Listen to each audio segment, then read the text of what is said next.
Tell me, what you end up going to prison for? Felony firearm. Felony firearm. Yeah. Talk to me a little bit about it. You feel like talking about that? Can you talk about it? Yeah, I could talk about it. Okay, let's talk about that night. Okay, so I had a friend. Okay. Broke into my house, stole one of my guns. At the time, I had 2 guns. A shotgun and a 9mm pistol. And like I said, I was 17, so I wasn't supposed to have that type of shit. Right. And it was somebody I thought was close to me. Right. You know, and basically they came, they knew my window was lying locked or some shit and took the shotgun. So I kind of took it upon myself to try to like start investigating what's going on. Yeah. I wake up in the next morning, the shotgun on the back of my mama's car. So me and one of my homeboys, I ain't gonna say his name. Right. Me and one of my homeboys, as co-defendants, we went over to Dog House and let's just say we left a little message. Okay. You know, let's just say that. And then that led me to possibly facing like 14 years. Yeah. When I was 17 years old. Yeah. My charge was just taking a gun. You know, it was a shooting. Yeah. You know, it wasn't a violent crime where we hit anybody, but it was something that changed my outlook on firearm safety. Yeah. Because I thought about it after I got locked up and everything, and I was like, you know what, like, this motherfucker stole some shit from my house. His house didn't steal some shit from my house, but you know when you're young and wild, for sure. You're trying to prove a point. You don't give a fuck. Tell by the way that I walked and I'm blessed. See the love I got on my flex, I'm so blessed. 20K just on my chain, say less. I text every day to get dressed, so blessed. Been through the storm and the rain, still blessed. Had a couple heartaches and pain, still blessed. Handle the pressure from fame, still blessed. Since God called my name, so blessed. Yes, sir, I'm blessed, don't play boy, cause I got a man. Tailor made just for this fit, I'm gonna cut the Welcome back to another episode of the Cobain Report. I'm Rocc Cobain, and you already know him. Is Feet. Welcome back, fool. Hey man, how was your break? Summer vacation was awesome, dog. I'm glad to be back at school. I put my outfit out last week. I was I slept on top of your outfit last night. Like, I'm wearing this tomorrow. No, I had an iron. Wait. You did it back. Big dog. Get money. I had an iron. Wait, don't be mad at me. But while we have your attention, right, we need you to go right down here to the bottom of the screen, theCobainReport.com. We want you guys to sign up for our new dating game. It is called Catch a Vibe with our homeboy Cezah and the missing Tia Mac. Miss Mary Mac, Tia, where you at? Will you ever come back? So, but while we have you, thank you for coming in. Like, subscribe, and please share. Please do the work of the Lord. When you comment, as Cezah always says, it brings you into the family. Yeah. Go ahead, Reverend. Listen, because if you comment, that means we get to talk back to you. Yes. Listen, and what you want is us to talk back. I don't know if you guys are following. If you are a part of this family, you see that Cobain talks back a lot. You know, you might catch me sometimes, but Bang is there. He's telling you, like, hey, guys, I'm here. Yeah. I don't get to talk that much. No, facts. Because we be working. And we working. We do. We love you guys for the support. This support has been great. It's been crazy. It's been mind-blowing, actually, to know just how much that you guys support and are supporting the podcast. We are breaking some numbers and some barriers that are even shocking us. But I know if you put the work in, God will shock your mind. He will bless you to the point where you will have no idea of what exactly was coming. You just do the work and let God do the rest, right? And that's what we've been doing. So we thank all 32,000 of you guys on YouTube. Everybody from all the other platforms. I mean, it's been going crazy. So we thank you guys for tuning in. But we doing all this, we got to pay the bills because we have a very interesting guest. And I want to give the rest of it the full time, so we paying all the bills in advance. All right? Stick with it, y'all know what to do. You ready? And today on the Cobain Report, there we go. You find, I think you need, you know what you all right. I've been looking in the mirror practicing. Good. You been praying? Have you been praying? All right, so today on the Cobain Report, hello somebody. Today we've got a guest that's been behind the camera for years, but now it's time to put that spotlight on him. If you've been around Lansing, Michigan, or the whole Michigan area, you've probably seen his work before. You probably didn't know his name, but now he has a platform called Up2SumTV that he's captured artists, entrepreneurs, community leaders, and moments that would have been lost if he wasn't here. This brother is more than a photographer, more than a videographer. He's become an advocate for mental health, an advocate for substance abuse and recovery. He's a father of 2 beautiful daughters, a businessman, and now he's stepping to the front of the camera with his own podcast. He's worked really hard with local artists and a lot of national artists and community organizations. He continues to let his light shine in positive directions. Today, we're talking entrepreneurship, fatherhood, mental health, recovery, content creation, building the brand from the ground up, and what it really takes to stay relevant for as long as he has. Lansing and the Cobain Report, make some noise for my brother, Christopher Smith. What's up, bro? Smith. Hey, Welcome to the Cobain Report, brother. that was the best intro I ever had my whole life. I think it was probably the first one. Oh my God, no, bro. That's one thing that we have always done since day one.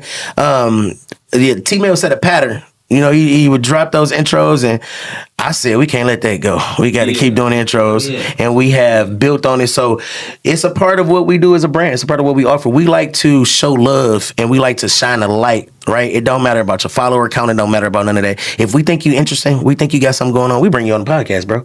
You know what I mean?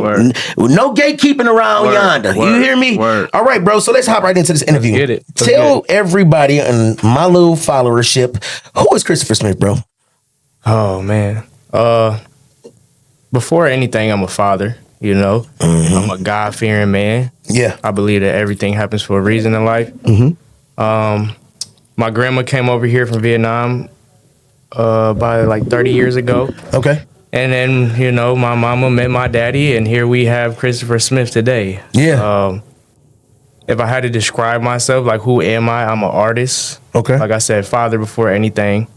A&R, cameraman, videographer, a showcaser of greatness. If I was to put a stamp on it, my goal with everything that I've been doing to build my name up is just to serve others and you know, showcase Lansing excellence at its highest level. Yeah. Did you always know you wanted to be a creative growing up? Fuck no. What did you think you was gonna do growing up? Be a WWE wrestler. You too? I swear to God. Stone Cold Greg Austin. WWE. I swear to God. WWF. See, that's Yeah, 90. Yeah. Oh yeah, we all I'm 97. I'm 97. You a little. Yeah. What inspired you most growing up, brother? What were some of those things that inspired you? When I was growing up, you know, like I didn't have much inspiration. Like when I think about it, I ain't never really been asked that question. But I didn't have too many leading male figures in my life. I had one friend that kind of stuck with me throughout everything, that I learned a lot from, that was a little older than me. But I didn't have a lot of inspiration growing up until, you know, I had my kid. Yeah. That became my inspiration. Do me a favor, pull that mic up on you a little bit. Yep. I got you.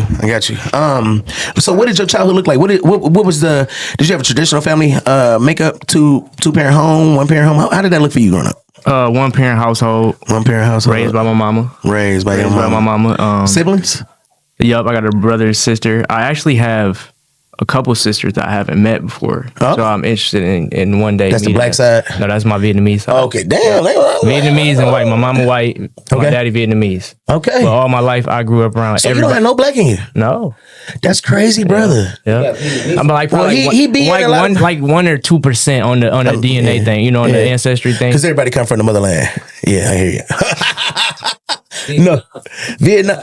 No, that's crazy. So your experience, Asiatic, you know. So your experience had to be unique growing up, because, bro, everywhere I've known you from being outside has been in traditional or like predominantly black culture, like neighborhoods, and just like talk about that experience from being Vietnamese and growing up just in the hood.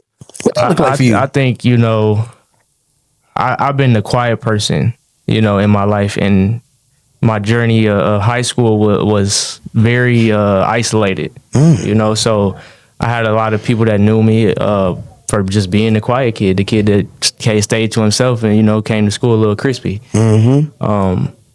For the most part, like it wasn't nothing too crazy, like nothing too different. Like it don't matter what color you is, you know what I'm saying? Like people treated me, people treated me like anybody else, you know, not in a bad way, you know, but people treated me like that was their brother, you know what I'm saying? They, I wasn't a leader, I guess you could say, until I came home from prison. Okay. So I never really had to intentions of doing any of this shit. Okay. You know, I started off in clothes, and from that point, I had a lot of rapper friends, and it just made Started off in clothes. clothes. Yep, making clothes. Born in clothes. Or you started off in clothes.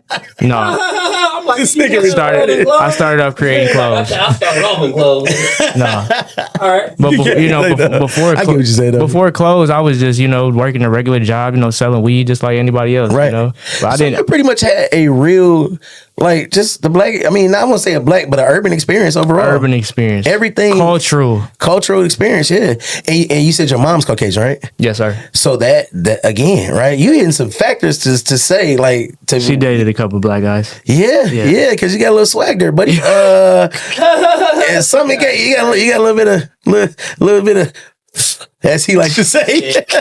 My boyfriend that was black, you hung out with him, huh, boy? No, but It's my screen, you know, man. my mama had me and my mama have a strained relationship. Talk about you it a know, little bit. ask whatever. I would say like, okay, so put it to you like this. My mama didn't really never tell me nothing good about my dad growing up. Okay. She constantly told me the bad. And because of that, you know, of course I'm gonna become a mama's boy. My daddy ain't present. And that kind of forced me to like stay in a shell where I didn't put myself in too many crazy experiences. You know what I'm saying? Like I wasn't like out running the streets and all that dumb shit. Like don't get me wrong, I'm doing what any other kids do, throwing eggs at houses and shit like that. For sure. But for the most part, like I was just growing up in trauma and didn't really understand or realize it. You know? Yeah, I remember not too long ago, I met Chris because he was a videographer, a photographer in a interview that I got asked to come to do, and I was just talking. You know, and he told me after, he was like, bro, everything you talking about right now is my life that I've been going through. And I'm like, bro, I've been, you know, as a social worker, that's kind of my thing that I focus on is trauma. I'm very trauma informed to make sure I just can read people. You know what I'm saying? And it's because what I do every day, it's a part of who I am. And now it's becoming a part of my makeup. Right. Because I want to make sure people are whole that's around me. It take a lot of work to be whole, right? Yes, sir. So I hear you talk about childhood trauma. I hear you talk about, did your mom saying those things about your dad, did it make you have any disdain towards the Vietnamese culture or any of your Vietnamese relatives because you only heard the negative? So this is what would happen, right? She would call my Vietnamese family around holidays. Like when she needed money and shit. Yeah, because they got it. Flew flaming. You know, and me growing up under her, you know, it didn't make me resent my dad or any shit like that or my family, but it just made me think like, honestly, like I just blocked it all out. I blocked it all out. I didn't think about my dad until I started getting older, and then I had my own kid. You know, that's what made me curious. Started getting curious. Go ahead. No, you hitting some shit. Started getting curious. My mama knew that I was curious because I was asking more about my dad. And I didn't have no perception of anything. Like when it comes to the whole situation, I just thought like my dad just abandoned me. You know what I'm saying? And one day on Christmas, like me and my mom was arguing about something, and she threw a 23andMe DNA at me, and she was like, "Go find your fucking dad." So, you know, I was kind of nervous at first. I didn't really want to do it, but I did it. You know, you got to spit in a little tube and shit, send that shit in, wait like a week, then it come back and you see this chart full of all these different things. I had like 1,200 white cousins. I ain't even know. Can I just want to stop one more. Come on. Bro. Oh my God. Your mom ruled the 23andMe in your lap. Yeah. Meaning she didn't even give you any guidance or direction to who she was this just like- person was. Oh man, sorry about that. She told me that my dad told her that if they wasn't gonna be together, that he couldn't be my dad. Because him being a traditional Vietnamese man, that's how it's supposed to go. You know, so I don't know what his standpoint was because I haven't got that far to being able to talk to my dad yet, you know. But the first time I met my dad, he didn't even believe I was his son. I had braids in my hair at that time. He told my grandma in Vietnamese, who is this guy and what does he want from us? Type shit. So, you know, like I said, I didn't have nothing good to look at when it came to my dad, but once I started dealing with my own baby mama shit, Yeah. you know. So it's a few things that stand out to me, bro. The first thing that we steamrolled over because I'm learning to not overtalk y'all, right? Yeah, my bad. No, you're good. Yeah, This yeah. is your interview. But we as men block things instead of addressing them head on and getting through that shit. Yes, sir. We will block it out, and what happens is it becomes repressed. And next thing you know, we having co-occurring substance abuse, we having mental health issues, all the things that we go through because we're blocking it. We're taught to just keep fucking going. To address it shows signs of weakness to a man. Yes, sir. Because we supposed to just eat that shit. You eat that punch, nigga, keep moving. That ain't always valid. It comes out in another way. It's going to show itself one way or another. Whether it's you having repressed anger and you have episodes that you blow the fuck up because I'm tired of everybody and everything because I blocked this out so long, right? I think we've been educated wrong sometimes when it comes down to men, how to handle trauma. That's a fact. That's a fact. Talk to me how that trauma showed up in your life a little bit later. Drawing back to like your other question you had asked about, Yep. you know, like upbringing, you know, I couldn't really answer that question just then because I blocked so much shit out. Yeah. You know, what I remember as a kid is going outside, playing on my bike, watching wrestling. TV was my escape, you know, from everything that I was going through. The trauma didn't start to become like actively visual. Like I didn't understand all the fucked up shit I was going through until I got older. Right. So once I finally got out of prison, that's when I started knowing what So you keep anxiety jumping was. to prison. My bad. I'm trying to get all up. I'm trying to get Ask through the question there. again. Ask the question again. No. Go ahead. No. What was it like dealing with the trauma, right? Yes, because the trauma showed up in another way. It caused you to start doing things and you end up in jail, right? So talk to me how it came to show itself in your life. So like how repressed trauma. how it would come out, like how it would project it. Yeah. Okay. Or how it would come out. You know what I mean? Would you go and be argumentative? I'd be smoking weed, drinking, popping pills, pulling drinks. Substance. You know, I didn't get too angry in life. Okay. Until I was probably like 17, 18. Okay. That's when I started noticing. How old were you when you started using? 13. 13. But I got introduced to weed differently than everybody else. I got to smoke my first joint with my mama, you know? And that was around the time that weed was getting legalized, right? So around that time, she let me start smoking weed. And then a year or two go by, she started going through her own little CPS case with my little brother and sister that now I got to stop. Right, because they may drop you randomly. Right. So at that point, you know, I was confused. Yeah, I was confused on like, you know, you introduced me to this. You said it was okay, and now you're telling me it's not okay. So it just felt contradictory to what a parent should be. Right. And my mother, you know, this is to kind of answer your question. My mother did more of being my friend. She did more of being my friend than being my mother. So the things that I may have been dealing with in life, I didn't know who to go to. I didn't have nobody to even talk about this trauma. I remember the first time, like I was like probably 8 years old. She got me into therapy. We went in a therapy session. She didn't like something the therapist said, and she left. So, you know, like none of the trauma started like really coming out until I hit my 20s. You know what I'm saying? Like I'm 17, 18. You know, leading into my 20s is when I started feeling more angry about just how society is. And because I believe that, you know, we are kind of oppressed people in a way, you know, especially like my grandma coming over here from Vietnam. Like she came over here, my dad met my mom. Vietnamese man that come from Vietnam and come to America fucking with a white woman. Yeah, she emasculated him because of her dominance, you know. And that's the same with any gender, though. When they come from somewhere else, I've seen them men buy and get women and treat them like crap. I think it's just American. It's the arrogance that America has. That's a fact. That's a fact. So you said, you know, how did it come out? It came out with me just living my life like as if I had nothing to lose.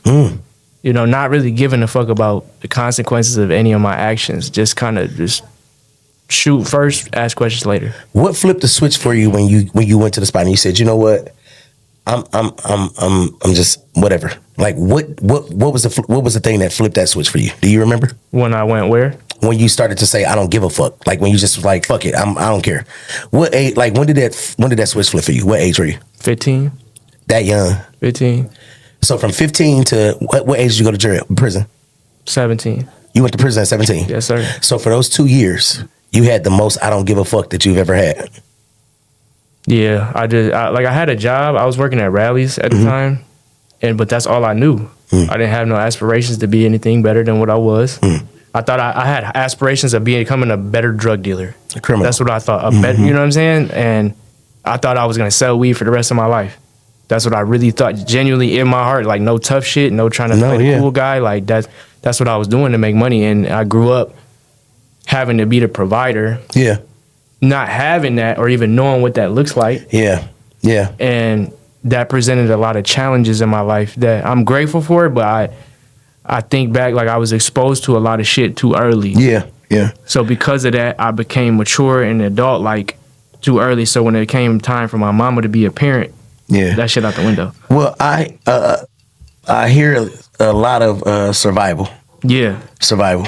And you know, as a dude, like we both fathers, you know what I'm saying? And as a father, what I hear is guidance.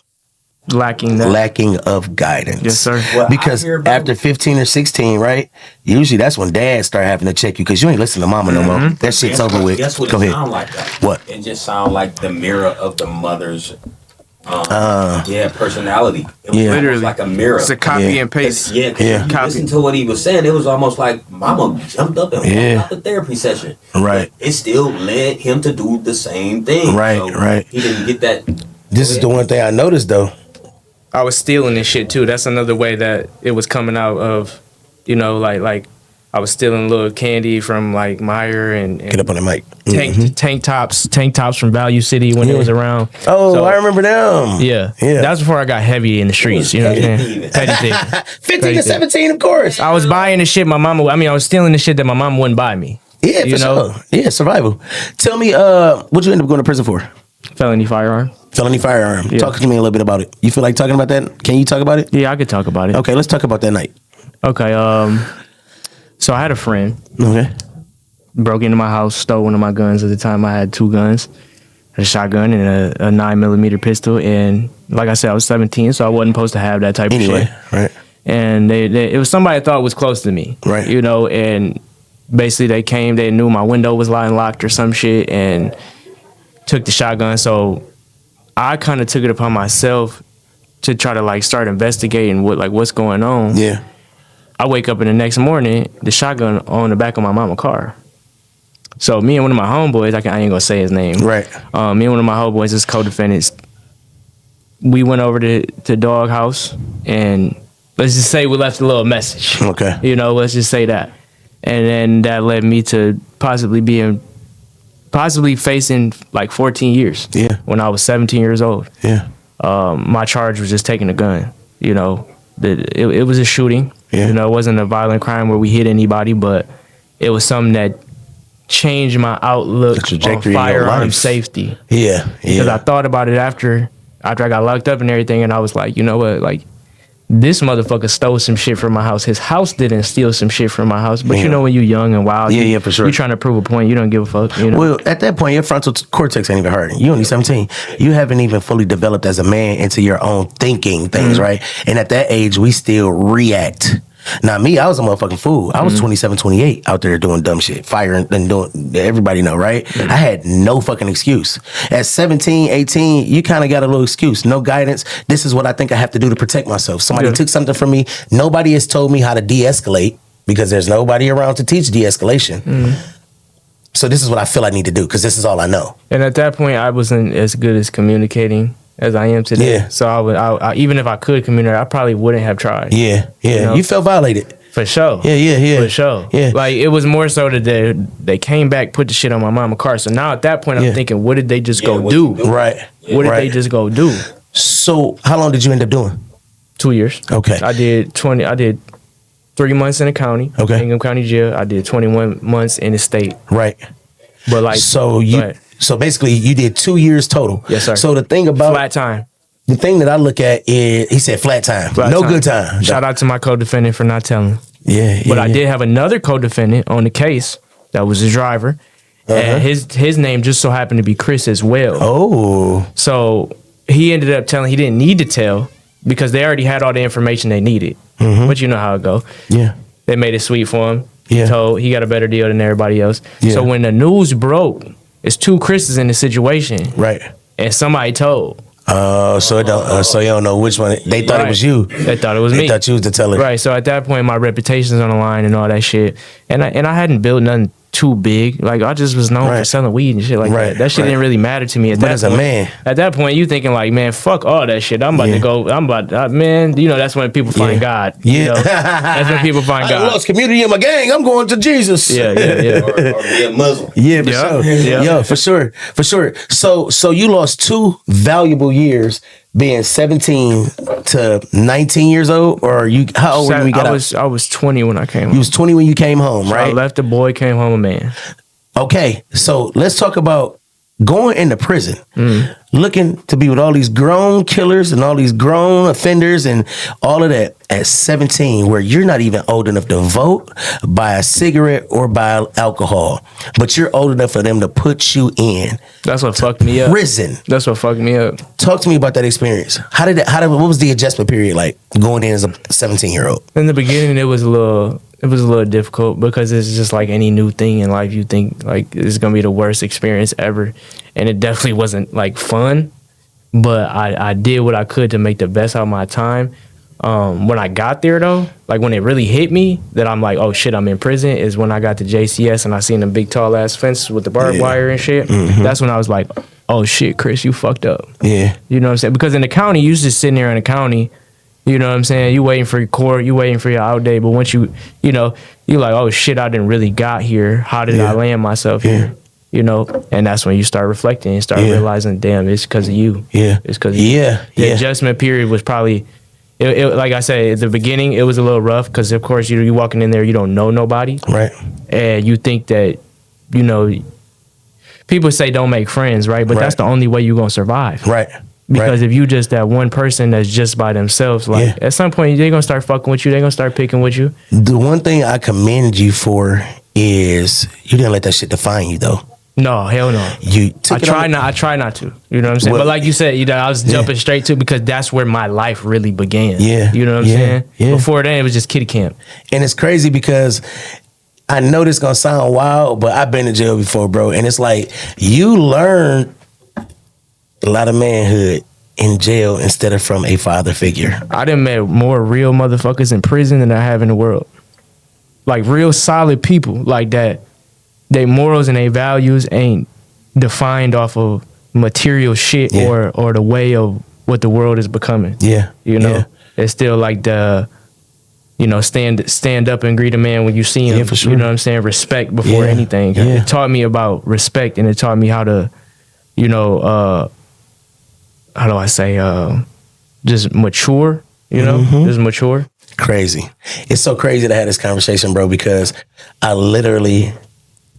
always think about that one missing piece because I understand what it's like to be on both sides. And just knowing, right, the leadership and guidance that we bring to family, to community, as stand-up men. You know, I just was talking to my dad not too long ago, and it's like, bro, you leave trails of brokenness when you don't see it through. Oh, shit. You have a child, you have something, and you just leave a trail of brokenness because when you're not there, they're not whole. It does not matter. They're not whole. You know what I mean? So, great thing about it is you didn't let it define you. You just had a child. At that time too, let me add this. At that time, you know, I was the provider for my mama. So when I went to prison, my mama had to step her shit up a little bit. Yeah. You know what I'm saying? And it's not to try to shit on my mama. No. But, you know, like I grew up where, you know, my parent who was supposed to be my parent was kind of male centered. Yeah. You know? And that shit kind of forced me to go out the house looking for love that I should have been getting at home. Sure. You know? You was missing it on both sides. And she probably was just in survivor mode because she did the best of what she could. Yeah, she was enjoying her life and then boom, I got a kid and he doesn't want anything to do with it. So now I have to, you know, buckle down and be a woman. That takes a lot of freedom. Right, you never know. Always be like, oh yeah, what he we only got one side of this story. That's facts. We got one side of it. That is facts. Like, have we talked to dad? Have you heard dad's side? Did dad tell you he didn't want no child? I'm sure none of that happened because he probably was like, like you said, he like, who is this guy? Yeah, for sure. What do you want from us? Yeah. You know what I'm saying? Still to this day. A guy that know he had a kid, he like, I'm glad you here, man. Yeah. But a person that don't know, bro, you can't fault him for real. Like, Yeah. But you do have to fault the person that kept that person away, man. Yeah, for sure. And you can't give them a lot of excuses about it, because then that's when they be able to sweep it under a rug, man. So like I do commend you, bro. Yeah. For sure. And I want to kind of shift into what you do though. We're gonna get there. We're gonna get there. We're gonna get there. We're gonna get there. So you just had a baby. Yeah. Right? Congrats on a new baby. Thank you. But you had a child before that kind of influenced you to start to do change before, right? When you started to build your own thing, right? So let's talk about becoming a father, knowing that you didn't have one and all that kind of stuff, right? And what motivated you, right? Because soon after that, you opened a business that we're gonna get about and talk about. When I came home from prison, like you know how everybody say they gonna come home and they gonna change and shit. Yeah. I was right back in the streets like within 2 weeks. So 2020, July 25th, 2020, my daughter was born. When my first daughter was born, I didn't know if she was mine for real. Mm-hmm. So, well, obviously when she was born, you can see if that kid is yours. You know what I'm saying? But of course I still had to go through the logistics and get the DNA test and everything, make sure everything was everything. But no, everybody was telling me like, that's your baby, that's your baby. But at the time, like I was in a fucked up relationship that was kind of failing. I was trying to hold on to something that was already dead. And, you know, I didn't know anything about entrepreneurship. I had a friend that I was in a joint with. His name was Doug Little. Shout out CBK Productions. He's actually from Inkster, out kind of by here.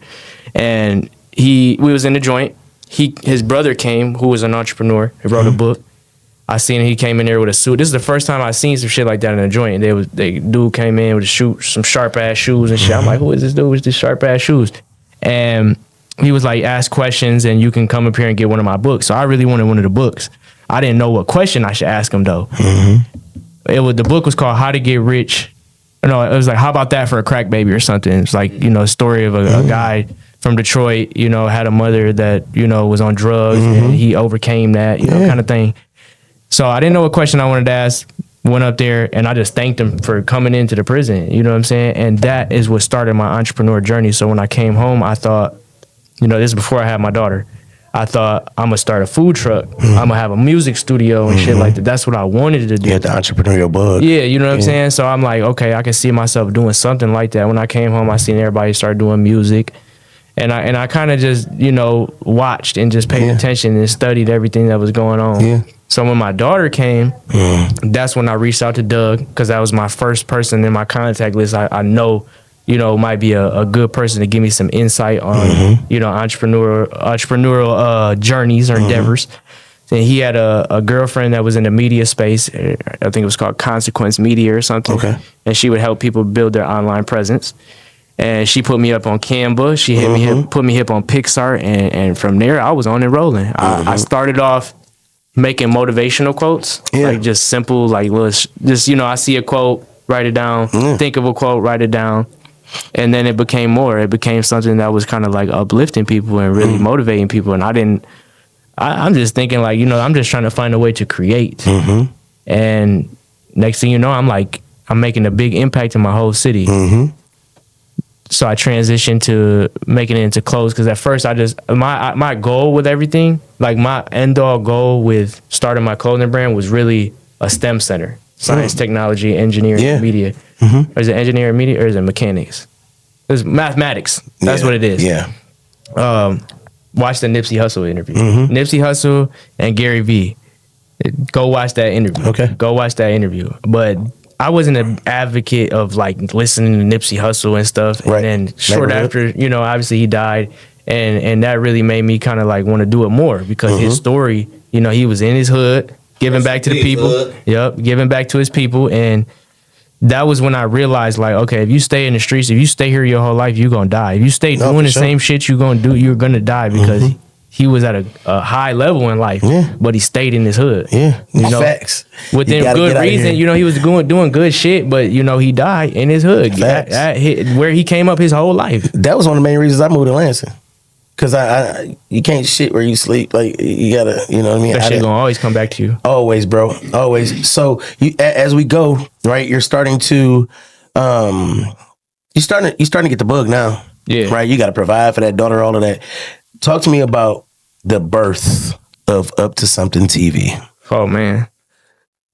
Oh, Yeah. okay. So it started with a phone call from my brother Mike X. Okay. I know. Shout out to Mike. Shout out to Mike X. Shout out to Chef Boomer too. Mike X is very good at what he does. He does a lot of things, but at that time he was managing No Sleep Millie, and it was running the Underplay store. Yep.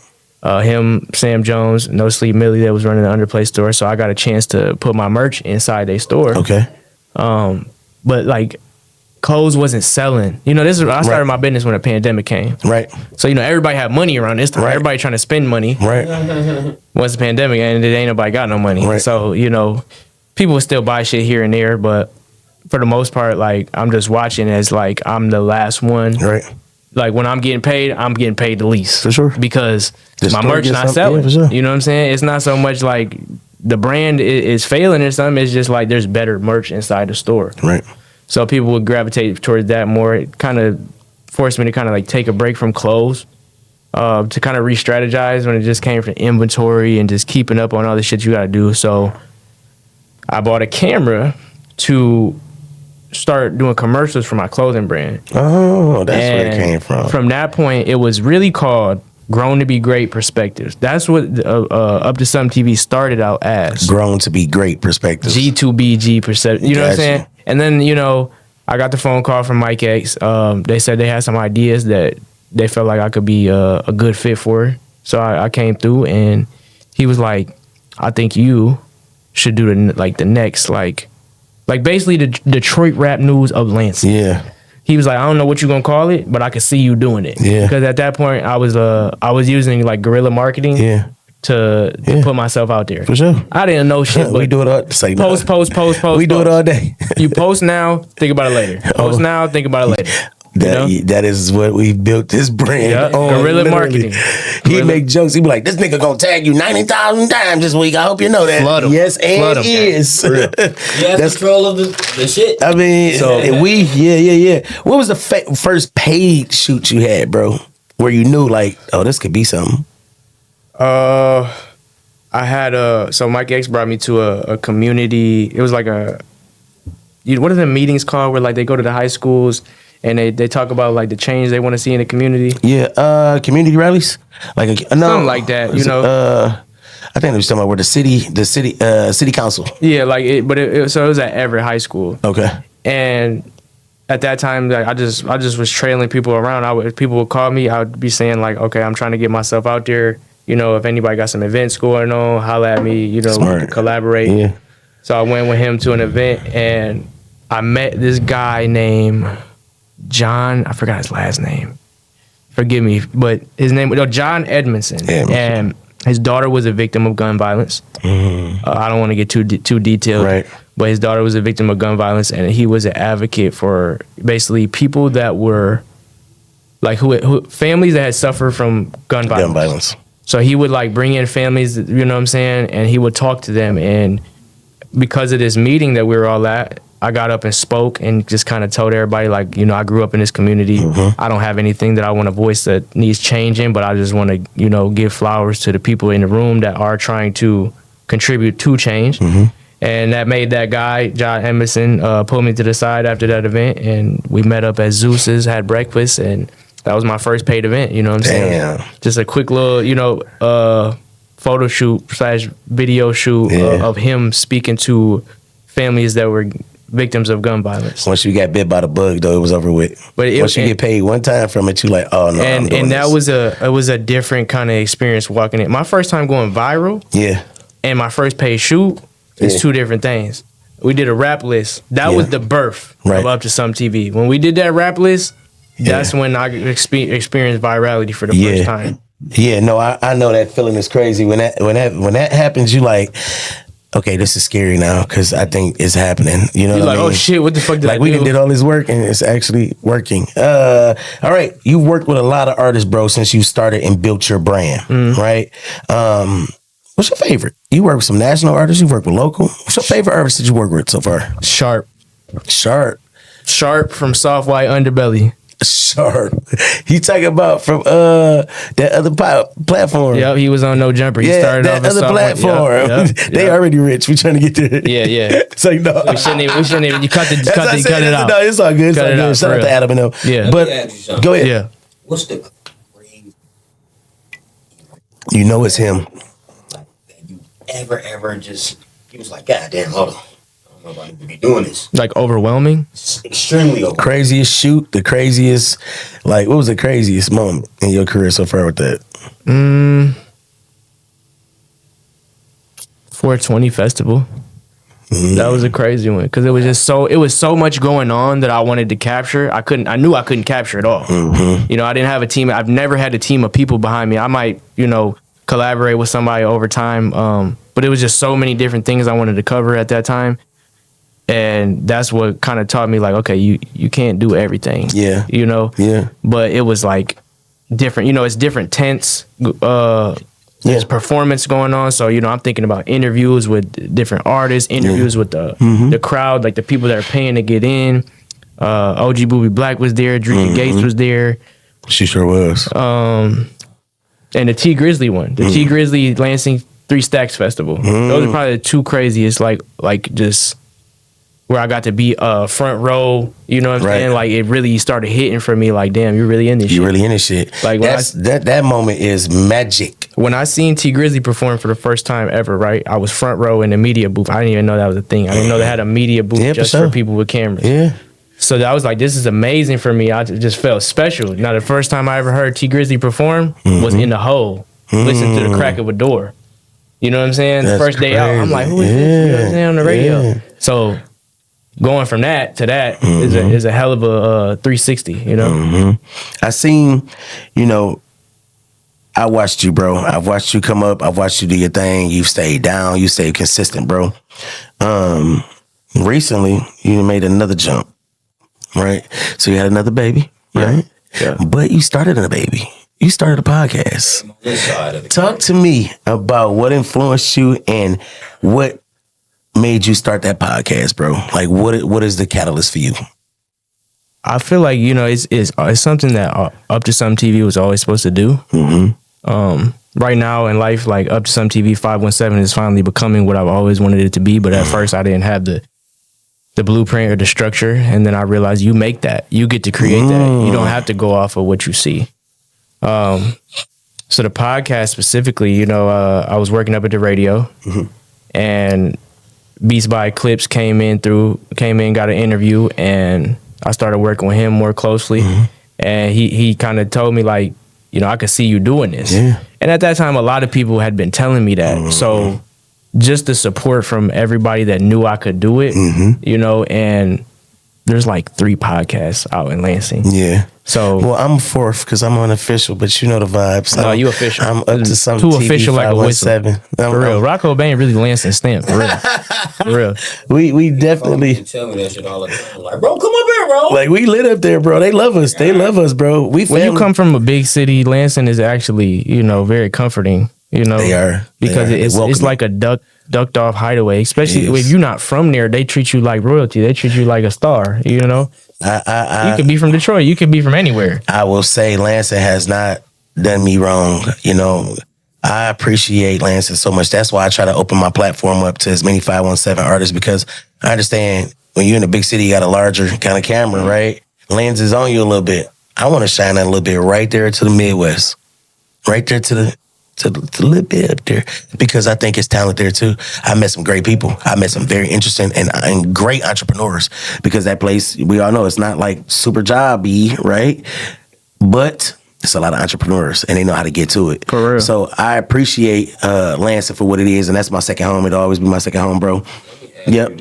Yeah. Because we're talking about it. You said there's three prominent podcasts in Lansing, right?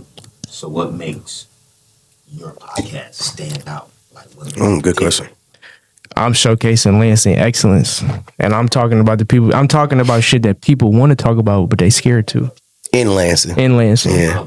Uncomfortable conversations. What I like about pushing him, real conversations forward. he appreciates where he's from. He's not trying to be like anybody else or be anywhere else. No. He's literally spotlighting and highlighting black excellence in his city. It's a love-hate relationship. Of course. You know, anywhere. But that's just, you know, like I'm sure you could relate when it's like when it comes to where you from, your hometown is not your target audience. A prophet is without honor in his own country. That's Bible. That's Bible. I know we talk about it, but I'm still a church kid sometimes. That literally is it, bro. He's without honor in his own country, bro. Tell me something. I swear, because y'all motherfuckers, man. Leave him alone. Love y'all. But listen, like, y'all gotta show love back, bro. No, they don't fuck with us, you know, the one thing that I think everybody in Detroit, Michigan should practice. What? Is when you see somebody, fucking smile. Yeah. No, I agree. Smile. I agree. Like, Jesus Christ, unfrown your, get the wrinkles, clean that up. Yeah. Smile. You win more with sugar than you do shit. That's for sure. What's one artist that surprised you that you was able to work with?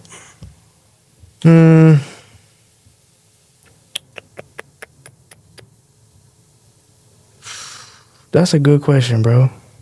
Honestly, I don't really have one. You know, like I'm one of them people, like, I know I could do anything. So if I work hard enough, I know I could work with just damn near anybody.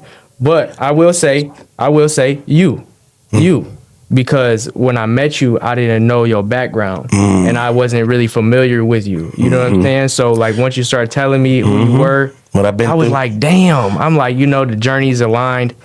And that was just more confirmation for me to really go, like foot on the gas. For sure. You know what I'm saying? Sure. It's enough internet for everybody. You showed me it's possible. Oh God. You know what I mean? Bro, we started this thing with bubble gum, Uncle Ray, and a dream. My dad saw something in us. Literally. My dad saw something. Hubba Bubba. You hear me? Or Big League Chew. Yeah. My dad saw something in us and we was just like, let's just have fun. Yeah. Because this was our stress reliever to start. He worked great. Hit me. It started with vision. It started off as a vision first. Yeah. And that's the thing, like, some people just go into shit. They be like, oh, yeah, I'm about to do this. This is what I want to do. But they're doing it as they're saying it. Yeah. Like, this started from a vision that took place, bro, with conversation. Yeah. You know what I'm saying? Like, it built itself before we even took the walk to do it. What is so, the bubblegum shit, we must have had the whole fucking bubblegum machine. But this is what I say, though. We, like you said off camera, him and I have a certain synergy and energy between the two of us that this is us. It's not hard to be this because this is who we truly are. Right. Anywhere we go, we're the same two people. I don't care if it's Kevin Hart or Jesus H. Christ. We the same place we are 24/7. Uncle Ray is here and he can attest. He's been working with us the entire time we've been doing this, bro. We have always been us. We don't care who in the room. We don't care none of that. We stay authentic to us because that's what sells. Sometimes we can talk to each other and forget a nigga there and be like, oh shit, but ask him a question. Seriously, because, bro. You know what I'm saying? That's just the be quiet sometimes. Like, that's the vibe. You know what I'm saying? Like it's being able to do. But the one thing that I do, yes, it did grow from vision. But it also grew because we both worked in excess. He was on tour. He was doing a gravy. Excess. Okay. He was on a gravy tour night after night, tour after tour. He was burnt from his real job. I have a high demand job. I was burnt from my real job. I needed somewhere to come and just talk bro. I just need to come talk bro. I don't need to be dad for this hour and a half. I don't want to be honey bae boo boo. I don't want to be coordinator. I don't want to be none of the titles that I own. I just want to be bro. I want to talk to my friends and have fun. And God took that and made it what it is right now, which I'm grateful for. You know what I'm saying? So grateful for it. Church. Can we say amen? Hello. All right. This is something I think we can all answer, right? But I'm going to ask the guest, and then, Cezah, if you want to chime in, I'm going to let you. I love your bracelets, bro. Thank you, brother. What's one mistake that new podcasters make?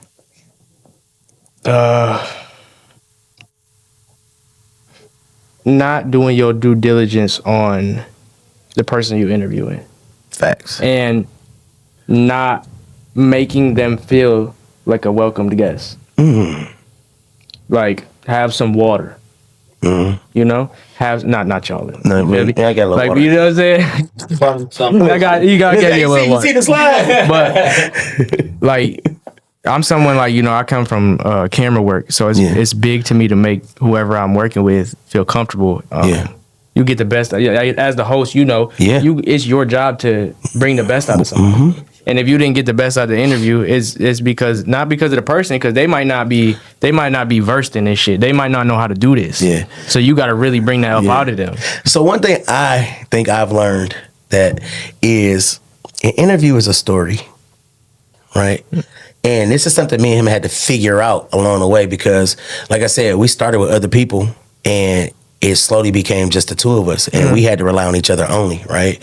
So to me, I feel like it's an interview. It's a story. You want to start, take them to a dynamic arc, and then you come off smoothly. You land a plane, right? Dynamic arc, but like that. It takes a while to learn. Me and him will sometimes still give each other signals and clash and be like, because we're still learning. We ain't perfect at this. Right. We just have 130 something episodes in the tank. You know what I'm saying? So we have a little experience, as they say, right? But there was a time that we didn't have this. It wasn't this polished. We didn't know how to. We didn't know that I need to shut the fuck up and let the artist talk. Like it was tight because he could talk.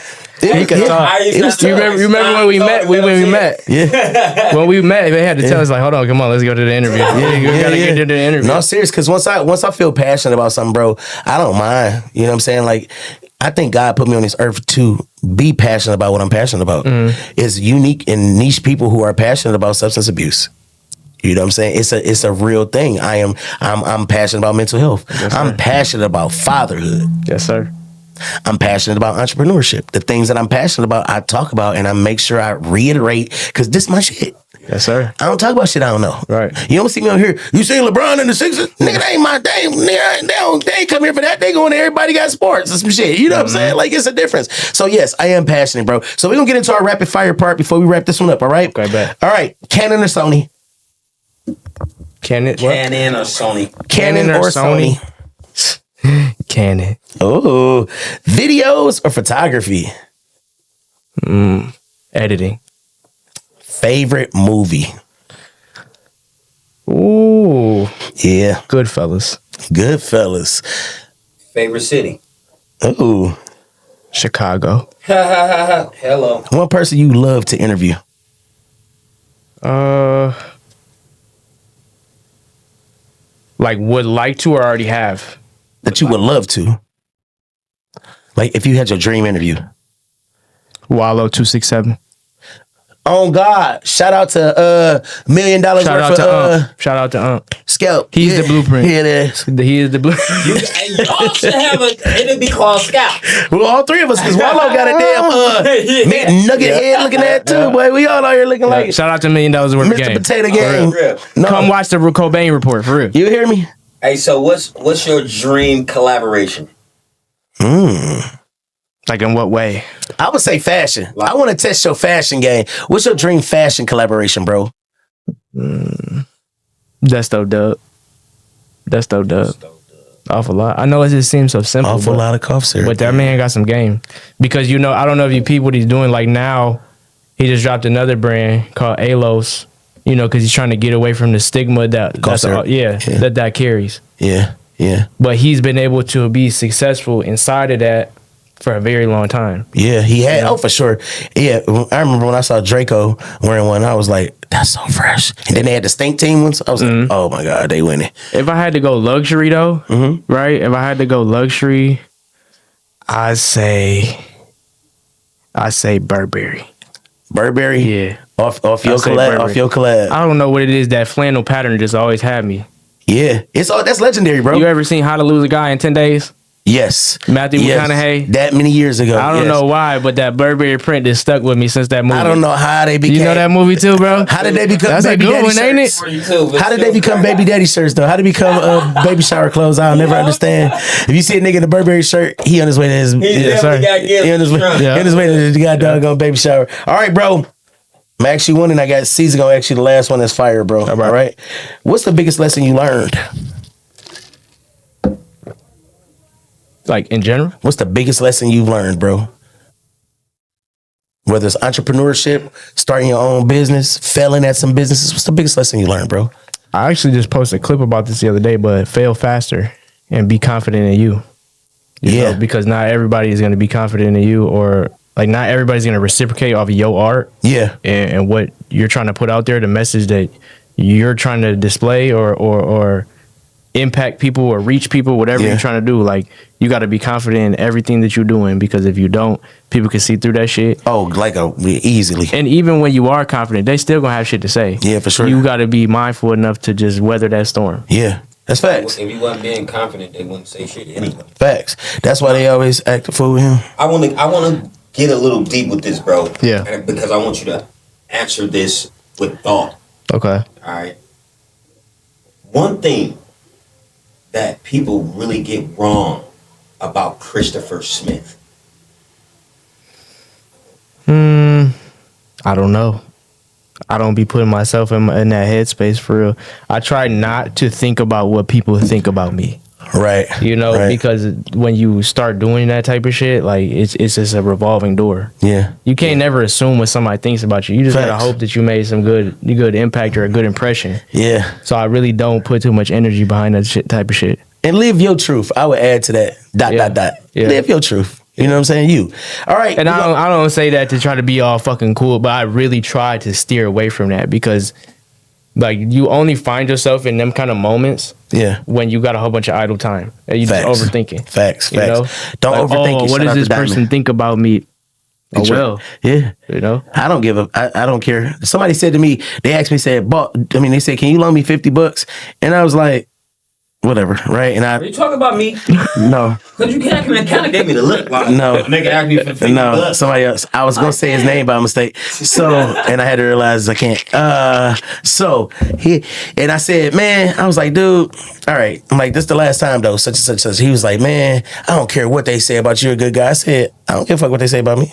I said, I don't give a shit. They let them keep talking. Who was talking about? At least they talking. I don't give a fuck what. Why they comfortable telling you? Right. I don't care what they say. I'm not about to beat you up. All right. Give my $50 back. All right. We about to wrap this one up. We gonna do one round. And give them your Instagram, let them know where to connect with you and where to partner with you. So before we do that, dog, success means to you. What does success mean to you? Having like if you didn't come from a healed family, make sure a healed family come from you. Oh my God. Bombs. Bro, can you repeat that again? If you didn't have a healed family, make sure a healed family come from you. Yeah, that's facts.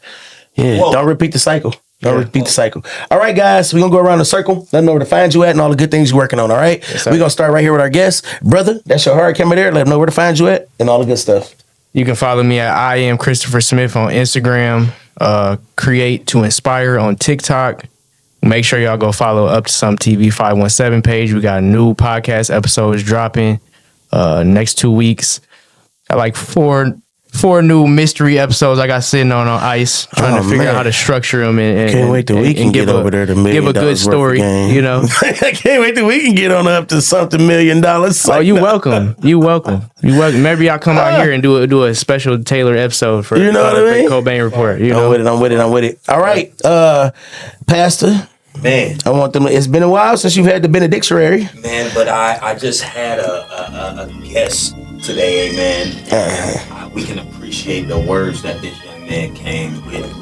He made a statement. Yes, sir. That really, really resonated. Like, it resonated in my spirit right now. Yes. This young man said, when you do not come from a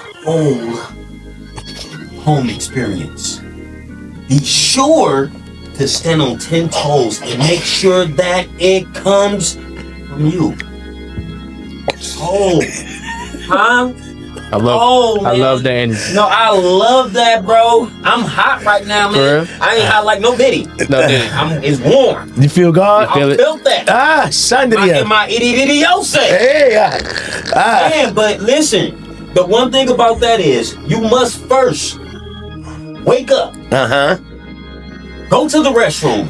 Turn that hot water on. Steam it. Smack yourself. Get it boiling. Get some cold water. Get it down. Yeah. Get yourself together. But while you're doing that, look at yourself in your eyes. And just like the light on top of the vanity, it requires 2 different wires in order to shine. But in order for that to actually happen, it must have a grounding. Yeah. Everything will catch on fire. It'll blow up. Yeah. It'll shine, but it'll blow up. Yeah. You don't want to be like that. You don't want to be the guy that come out here and shine, and then you over. like my musician is telling me right now that my music is on. But I still got 13 seconds to hear 13 seconds. I'm appreciative that you guys came. I'm appreciative that Chris Smith is here. Yeah. My first time meeting him. I love you though, young man. Yes, sir. Keep Love you going. too, brother. And listen, Rocc Cobain is the shit. Bro, I love you so much, dog. We Shout out to Rocc Cobain. Shout out to man. Cezah for having me. I rescheduled this probably like a month or two ago. He still made time for me. yeah. I appreciate that. Yeah, so we I gonna brought some always do gifts it. for y'all. Oh man.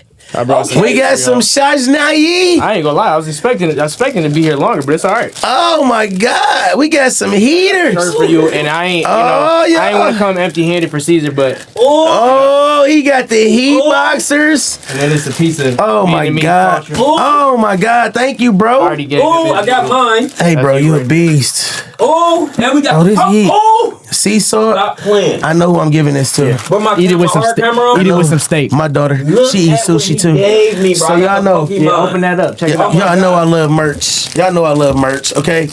Oh my God. Uncle Ray, you know I love merch. Uncle Ray, I'm over there. I'm happy. I'm happy inside. No Diddy. We got a Pokemon card. Yes, Hey sir. man, I'm live. Hey, this is the best guess. Hey, You won. Hey, ain't the Pokemon donut like throw my? You bet not throw that shit Oh, at me. Keep it in good condition. Keep it We in got good condition. limited edition stuff, bro. Thank you. love it. We appreciate you, bro. I know you believe in hospitality, even though this is your interview here. I appreciate just the way that you think, bro. People don't think like that. They think everybody owns something and all that. Oh, you all the way live. Oh, you all the way live. That's so hard, bro. You need to start back doing what God told you in your brain. Yes, sir. That's fire, bro. Thank you so much for coming on the episode. Thank you. Cue the music. You can follow me at Rocc_Cobain. You can follow the show at the_Cobain_report. You can follow him at Cezah. Please follow our guests. And as I always say, it's a rock shit. Got on my flex, I'm so blessed. 20K just on my chain, say less. Tears every day to get dressed, so blessed. Being through